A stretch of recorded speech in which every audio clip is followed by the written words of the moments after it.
Барак Обама прибыл в Брюссель из Польши, где встречался с избранным президентом Украины Петром Порошенко. В ходе этой беседы глава Белого дома в очередной раз выразил Украине поддержку и даже предложил, чтобы Вашингтон тренировал украинских военных и сотрудников милиции, учитывая ухудшение ситуации на востоке страны.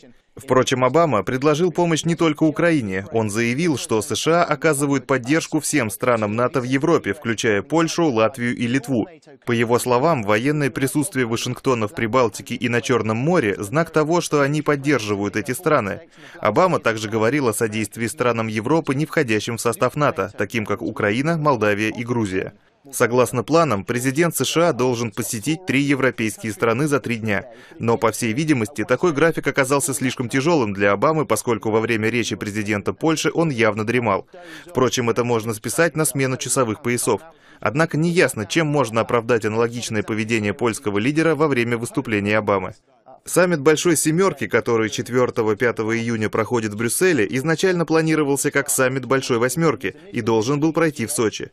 Но он был отменен, и формат поменяли, поскольку Россия была отстранена от участия в саммите.